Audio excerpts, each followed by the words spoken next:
sekalian, serta peserta pelatihan pembinaan ikan nila yang hari ini sudah tergabung. Kami mulai dari materi pelatihan hari ini, yaitu pembinaan ikan nila. Kenapa kita pilih ikan nila? Nah, ikan nila ini adalah famili dari Cichlidae. Cichlidae ini yang paling banyak sebarannya di dunia. Spesiesnya sekitar 1.600-an spesies, dan semua bukan asli ikan Indonesia. Kemudian di sisi spesiesnya ikan nila adalah Tilapia nilotica. Tilapia ini ada 3 jenis. Yang pertama Tilapia nilotica yang lebih kita kenal sebagai ikan nila. Kemudian mungkin Bapak dan Ibu jajaran sering dengar istilah ikan mujair, itu Tilapia mozambica. Ini masih satu spesies dengan ikan nila. Kemudian yang ketiga ada Tilapia buticoferi. Mungkin Bapak dan Ibu sekalian tidak asing dengan ikan lutan. Indukan daripada ikan lutan dari sekian turunan itu adalah Tilapia buticoferi. Kenapa kita memilih ikan nila daripada 3 jenis tilapia atau Oreochromis tersebut? Karena dari tingkat pertumbuhan itu ikan nila lebih cepat tumbuh. Kemudian cara pengembangbiakannya juga tidak sebegitu ribet, sama halnya dengan mozambica atau mujair. Kemudian dilakukan baik itu skala kecil ataupun besar, ikan nila ini juga bisa. Bagi kami di BDMKB ini lebih menitik beratkan, dari Pak Ihsan ada istilah kampung budidaya. Memang kami lebih menitik beratkan pada usaha-usaha skala rumah tangga, jadi perikanan berbasis pekarangan. Kenapa di hari ini kita kasih tema budidaya pembenihan ikan nila di kolam beton? Itu alasan kami. Syarat untuk melakukan usaha budidaya ikan nila ini yang pasti pertama harus punya wadah budidaya atau lahan. Lahan bisa berupa kolam beton semacam yang ada di kami, bisa kolam tanah. Kalau di tempat Anda itu sulit lahan, bisa juga dengan menggunakan kolam terpal. Itu juga bisa untuk melakukan usaha pembenihan ikan nila. Kalau lahan sudah punya, baru kita ke seleksi induk. Bagaimana cara mencari induk yang baik, bagaimana membedakan jantan dan betina. Mohon maaf tadi Pak Ihsan juga menyampaikan, untuk melakukan sebuah usaha itu disesuaikan dengan selera konsumen atau tren pasar. Maka hari ini insya Allah kita selain menampilkan nanti ikan nila merah, akan kami tampilkan juga ikan nila yang hitam. Sama-sama ikan nilanya, sama-sama cepat tumbuhnya. Nanti hanya di genital untuk membedakan yang mana yang sudah makan punat dan tidak, mana jantan dan betina. Ini ada sedikit secara visual yang harus kita perhatikan. Mohon nanti mengikuti secara praktikum, kita kasih secara bersama Bapak dan Ibu sekalian. Nanti kita sharing di situ. Bila Anda punya pendapat atau punya pandangan atau punya pertanyaan, silahkan melalui moderator nanti disampaikan apa yang ada di kami. Insya Allah kami akan siap berbagi dengan batas kemampuan yang ada di kami. Nah, sampai di situ nanti setelah kita punya indukan yang sudah kita seleksi, bagaimana cara perawatan induk, bagaimana cara mengambil larva. Perlu Bapak dan Ibu ketahui, ikan nila ini mouth brother atau mengeram dalam mulut. Maka cara mengambil larva ini juga perlu teknik khusus Jadi apa yang kami alami, apa yang kami lakukan, insya Allah akan kami share hari ini. Setelah larva itu kita dapat bagaimana cara perawatannya, larva yang baru menetas, larva itu pakan alaminya seperti apa, pakan buatannya itu variasinya seperti apa, bentuknya seperti apa, kemudian cara packing atau pengemasan. Ini terkadang kurang giginya sebagian daripada kita sebagai pelaku usaha budidaya, disangka ikan nila ini adalah ikan yang paling toleran dan paling kuat, sehingga waktu pemanenan ini terjadi proses secara serampangan sehingga mengakibatkan luka, dan eksesnya adalah menimbulkan jamur dan parasit yang berakibat pada lanjutannya adalah kematian massal ketika diterima oleh konsumen. Maka bagaimana cara packing dan pemanenan, insya Allah nanti di sesi terakhir akan kami ulas bersama.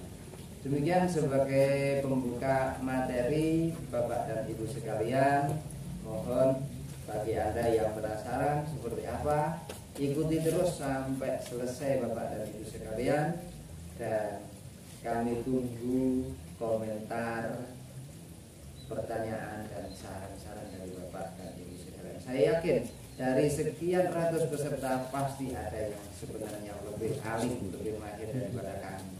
Seperti Pak Toto tadi bilang saya gurunya, bukan Pak, yaitu santrinya Pak Toto. Jadi ini yang kayak seperti ini memang adalah sebagai bentuk keteladanan, makanya tidak ada orang yang lebih hebat, tidak ada orang yang lebih mahir, semua mau garis perfect. Di atas langit masih ada langit, itu pegangan bagi kami. Kurang lebihnya mohon maaf, untuk sesi materi kami cukupkan. Selebihnya kami kembalikan kepada moderator lapangan Pak Syihab. Terima kasih Pak Saidu, Bapak dan Ibu para peserta pelatihan yang berbahagia. Selanjutnya kita akan masuk ke materi praktek. Praktek Pak Saidu ya? Siap. Oke. Praktek tentang menyiapkan wadah budidaya dan seleksi induk. Silakan Pak Saidu dan tim. Terima kasih. Bapak dan Ibu sekalian, kami ini adalah praktek di lapangan. Jadi di lokasi usaha budidaya kami di kolam yang terbuka. Langkah pertama yang akan kita lakukan adalah menyiapkan wadah budidaya. Mohon Pak Saifullah Hadi, kami perkenalkan, ini Pak Saifullah Hadi sama Aryuda dan Ibnu dari SMK Negeri Kalibaru Banyuwangi untuk ikut tergabung. Mohon izin kita sambil jalan-jalan Pak ya. Yang pertama langkahnya adalah ketika kita sudah menyiapkan wadah, bila Bapak dan Ibu sekalian itu kolam beton, upayakan sebelum kita memasukkan indukan, kolam itu diupayakan betul-betul steril.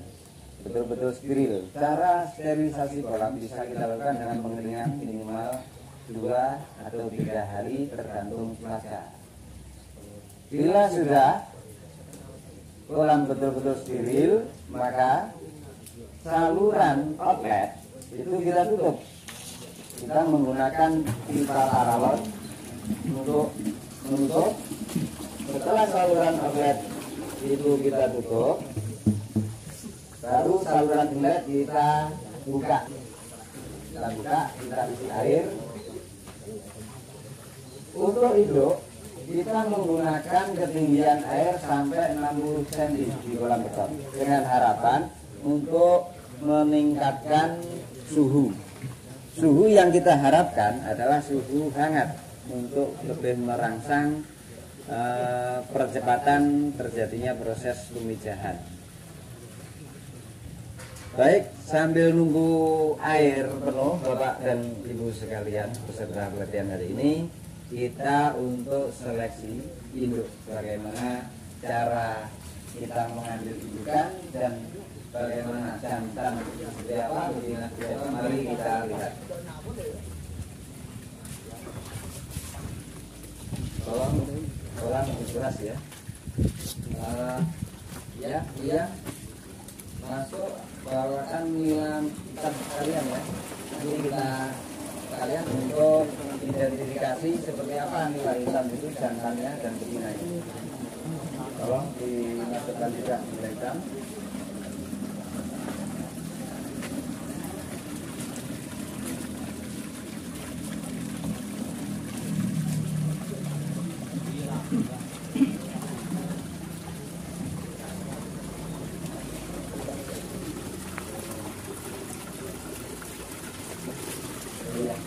Ambil satu kat, Mas Ian, satu kat, Mas Ian, ya, satu kat, tolong diisiain sama seperti Arisa. Pak Saiful, ambilkan jantan supaya yang kepalanya hitam, Pak Saiful.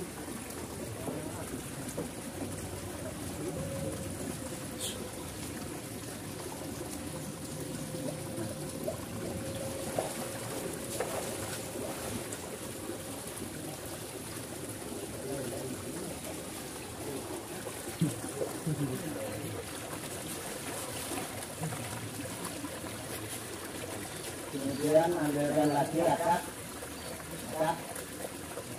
taruh di bak yang sebelah. Gula juga boleh.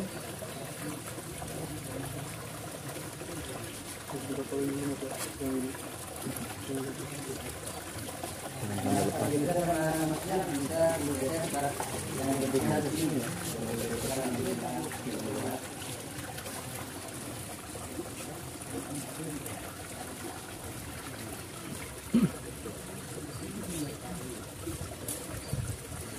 Ambil lagi satu Pak Saiful, acak di bak yang paling kanan.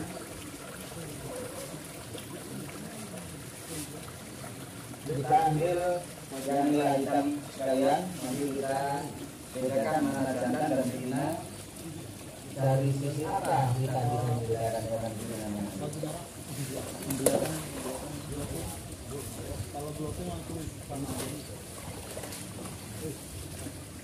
Cukup, masukkan.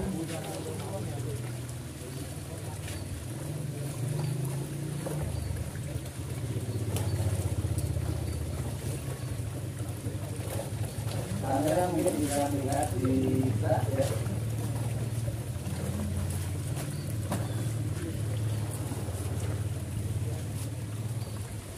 Kita mulai dari nilai hitam ya. Baik, tolong pesankan satu-satu. Nah, sambil saya terangkan Bapak dan Ibu sekalian, dalam budidaya pembesaran ikan secara alamiah ikan nila itu untuk mengetahui jantan dan betina, rata-rata bulan jantan itu lebih cepat daripada betina. Jadi kalau itu bongsor atau yang paling gede biasanya itu lebih cenderung jantan. Secara alamiah memang nila ini 70% adalah jantan. Secara alamiah. Beda dengan betina. Itu dari tingkat pertumbuhan. Kemudian untuk mengetahui jantan dan betina nila, nah ini yang nilai hitam yang kita lihatkan.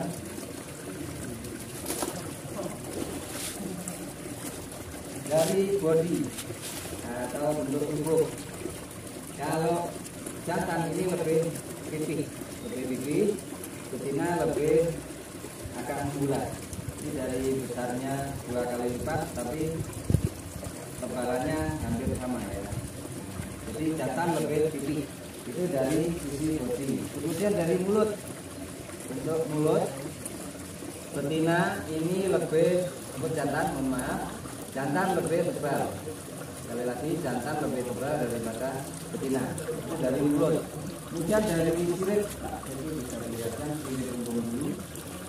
Dari sirip punggung, kalau betina ini lebih pendek dan lumpur. Kalau jantan lebih runcing di sudut anggo. Kemudian marking itu dari trotol-trotol yang ada di sisi antara jantan dan betina itu lebih terang di jantan. Ini dari trotol jantan ini lebih terang. Kemudian di sisi ujung ini sedikit kemerahan kalau jantan. Coba kita lihat di cerita.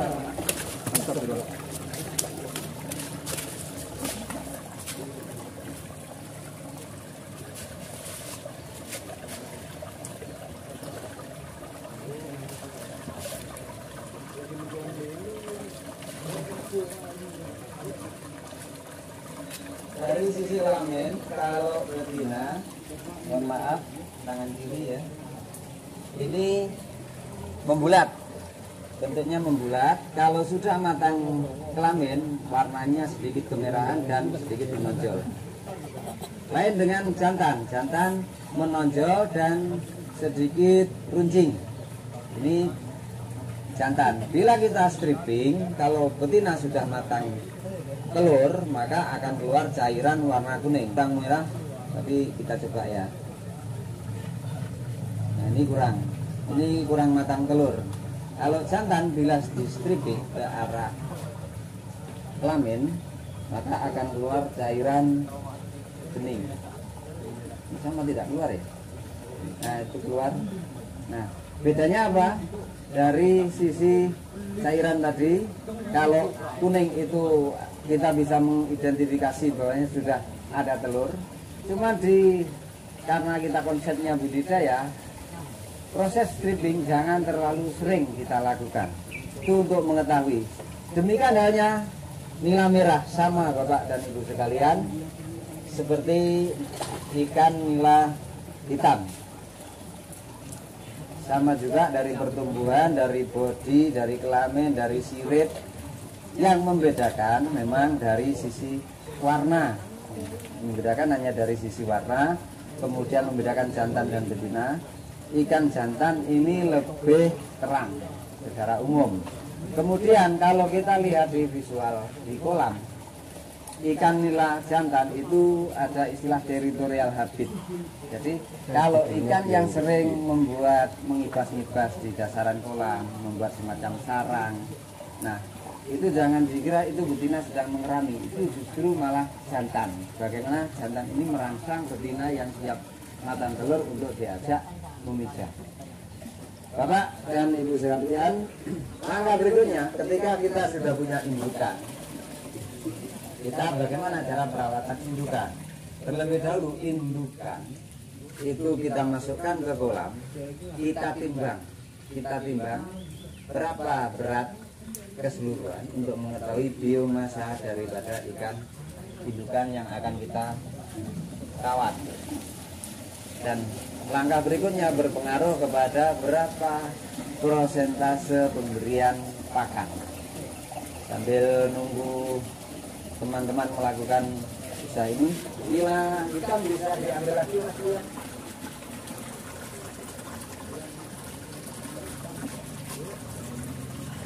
Balik ke depan.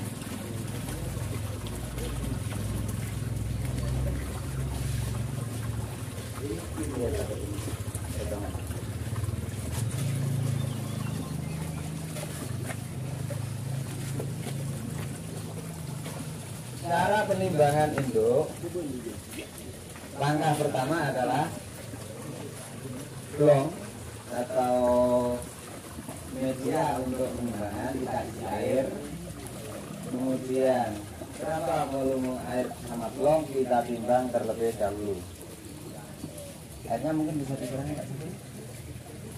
Ya, cukup. Kita timbang dulu, ketemu berapa blong sama air. Argisa mungkin bisa mudah bikin catatan berapa? 9,5 ya, 9,5 kilo. Baik, langkah berikutnya sudah kita temukan. Setelah sudah kita temukan berapa berat air dalam media penimbangan, indukan kita masukkan ke media penimbangan.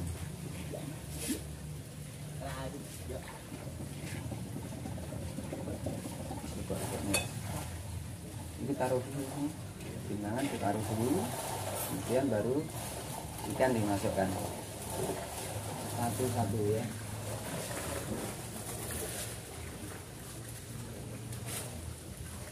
Nah, coba Pak Setu kita lihat behind the scene. Ini behind the scene.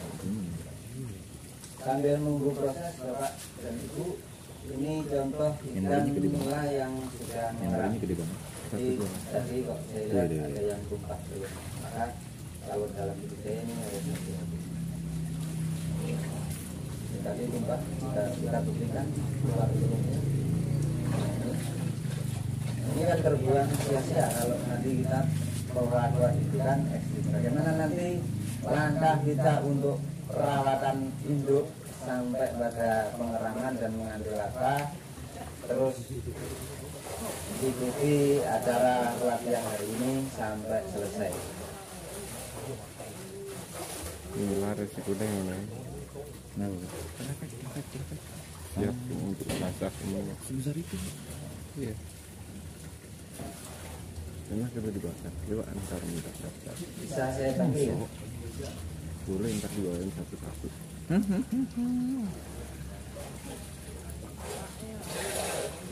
Nggak ada GPT, ada sumber akun.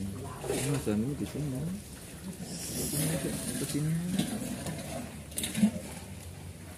Oke, kita timbang dulu. Tadi air ketemu berapa? 9,5 ya, 9,5 kilo.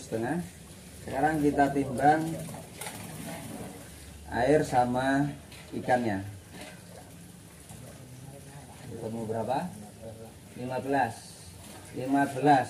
berarti ketemu 5,5 kilo ya. Jadi berat media sama air itu sebagai pengurangnya. Jadi 15 kilo kita kurangi 9,5, maka ketemu berat atau biomasa indukan dalam satu timbangan adalah 5,5 kilo. Bisa dituang Pak Sebul. Berapa ekor tadi? 1, 2, 9 ya. Ya, 9. Bapak dan Ibu sekalian, yang kita gunakan untuk bakalan induk dengan berat rata-rata jantan itu 6 ton atau 600 gram, kemudian betina yang kita gunakan rata-rata 3 on. Itu yang kita lakukan. Dengan perbandingan antara jantan dan betina, yang kita lakukan adalah 1 jantan 3 betina. Karena kita prosesnya adalah proses pemisahan secara alami. Dengan harapan setiap minggunya kita bisa panen berkala tanpa. Jadi sesuatu yang bisa kita lakukan secara mudah, tapi ada nilai hasilnya. Bila panjenengan ingin melakukan budidaya secara massal, bisa indukan itu kita sendirikan antara jantan dan betina indukan. Baru di hari yang kita tentukan untuk melakukan pembukaan massal, maka indukan dan jantan kita masukkan. Tentu perbedaannya ada.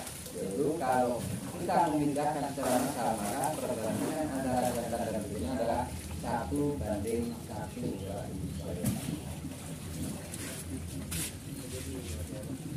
Demikian nanti hasil akhir berapa kilo indukan yang kita praktekkan sambil menunggu teman-teman. Untuk sesi pertama kita cukupkan. Barangkali Bapak dan Ibu nanti ada pertanyaan, kami kembalikan dulu ke moderator. Terima kasih Pak Saihu untuk sesi tanya jawab setelah praktek yang kedua Pak Saihu. Oke, Pak Saihu siap? Sudah untuk menerima pertanyaan? Insya Allah. Oke, baik. Kalau begitu kita masuk ke sesi tanya jawab. Pak Saihu, ini ada peserta yang bertanya, Bapak Muhammad Suwardi. Silakan Bapak untuk menyampaikan pertanyaan. Ya, makasih. Dari mana Bapak? Dari Kota Mobagu, Pak. Oke, silakan Bapak. Ingin tahu saja dalam indukan nila berapa banyak telur yang dihasilkan Pak? Cuma itu saja. Berapa banyak larva yang dihasilkan setiap indukan yang dipijakkan? Gitu Pak. Ya. Terima kasih. Satu pertanyaan Pak. Langsung dijawab saja Pak. Terima kasih. Salam kenal Pak Suwardi. Pertanyaan yang bagus. Jadi setiap indukan itu berapa telur yang dihasilkan atau berapa larva yang dihasilkan? Yang pertama kita ketahui dulu Pak Suwardi bahwasanya nila itu matang tunat rata-rata usianya di 5 bulan itu sudah matang tunat, cuman belum produktif untuk kita jadikan indukan. Di usia 5 bulan ikan nila itu berat rata-rata utamanya di betina itu masih 1,5 on sampai 2 on, jadi 150 gram sampai 200 gram. Kalau ukuran seperti itu kita gunakan sebagai induk, ini hasil daripada larva itu kisaran 300 sampai 500 ekor. Kenapa kita lebih cenderung pada nila yang sudah produktif? Nila produktif paling puncak produktif itu usia 1,5 tahun sampai 2 tahun Pak Suwardi. Nah, tapi di usia 1 tahun ini sudah mulai produktif. Dengan berat 2,5 on kita bisa menghasilkan buraya 1.000 ke atas. Kalau sudah seperti yang tadi kita contohkan, itu kita bisa mencapai 2.000 telur. Nah, tergantung bagaimana kita nanti perawatan telur, karena tadi kami sampaikan ketika telur itu dierami, maka nanti kita juga akan menerangkan di sisi perawatan induk, insya Allah Pak, bagaimana kita menjaga telur yang sudah dierami itu jangan sampai tumpah sehingga buraya nanti kita bisa mentarget secara optimum.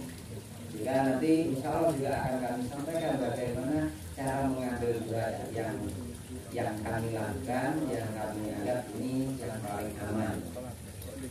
Jadi tidak sampai menunggu buraya ini ditumpahkan sendiri oleh indukan. Itu yang bisa kami jawab Pak Suwardi. Bila ada kekurangan kami mohon maaf. Terima kasih Pak, makasih. Terima kasih informasinya. Terima kasih Pak Sedu, dan terima kasih juga untuk Pak Suwardi atas pertanyaannya. Penanya selanjutnya dari Pak Sudirman. Pak Sudirman, dari mana Bapak? Halo, dari Solo, Sumatera, Kabupaten Solo, Sumatera Barat, Pak.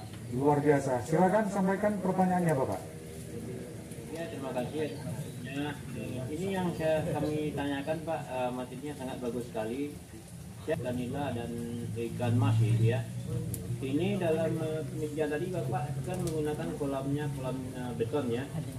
Di apakah kita tidak menggunakan semacam pemberian pupuk atau pupuk organik? Kalau kita dilakukan itu kan di kolam tanah. Kolam tanah kan ada pemberian pupuk sebelum kita melakukan pemijaan ataupun penyamparan benih ikan kan. Terus bagaimana kalau indukan tadi kan berkisar 6 on dan 3 on ya? Ya. Bagaimana kalau indukannya sudah mencapai ukurannya 1 kilo gitu Pak?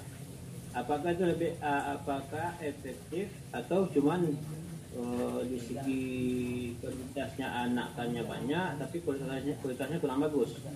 Nah, itu mohon dijelaskan Pak, itu untuk kebaikan budaya gitu ya. Terima kasih Pak.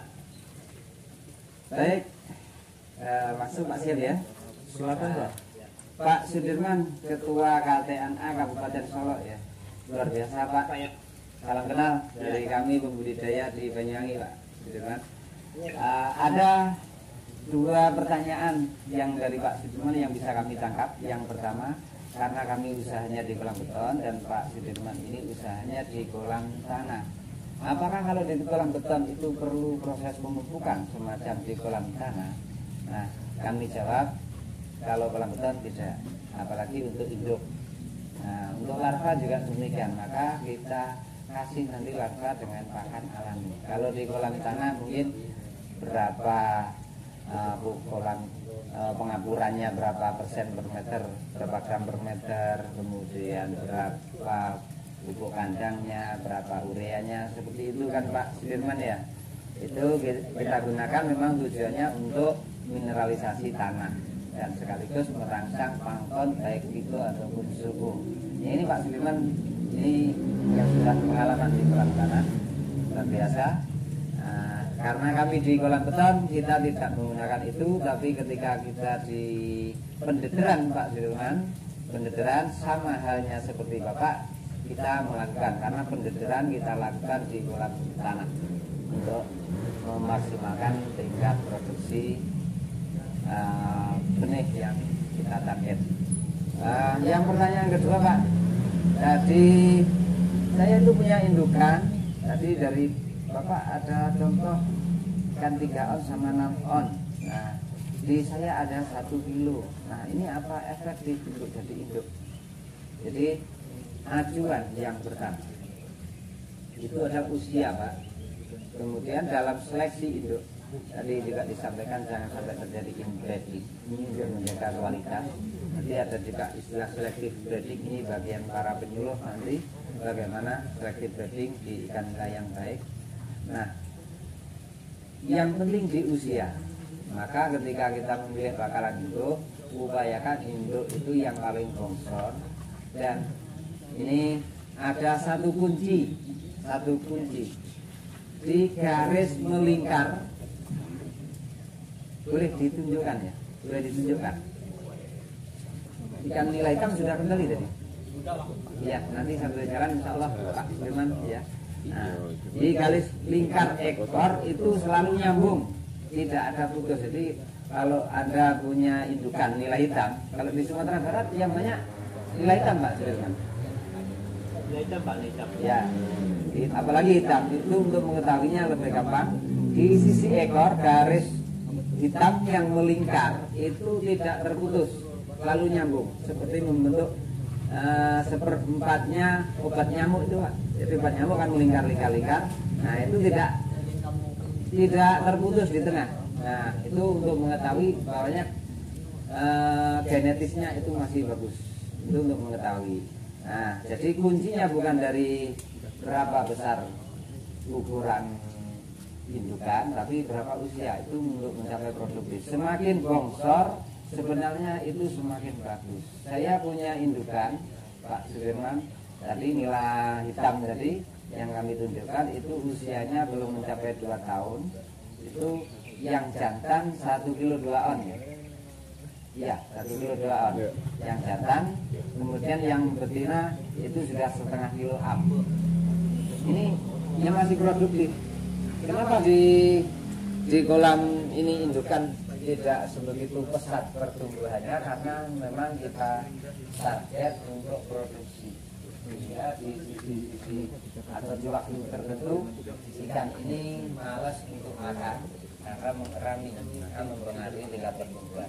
Nanti bagaimana insya Allah akan kami sampaikan kenapa terjadi malas mengerami, malas untuk memberikan makan, maka untuk mengambil pakan maka berapa persentase pakan yang harus kita berikan untuk indukan, sekaligus untuk memantau kolam yang sudah memijah, dan di sini nanti akan kami sampaikan di sesi kedua dalam perawatan induk. Pak Sudirman, barangkali itu yang bisa kami sampaikan. Salam hormat dari kami BKNKB Dunia Air. Ya, terima kasih Pak. Terima kasih Pak Sudirman atas jawabannya. Mohon izin Pak Saihu dan mohon maaf kepada para peserta untuk sesi tanya jawab akan kita lanjutkan nanti. Selanjutnya kami persilakan kepada Pak Saihu untuk praktek materi selanjutnya.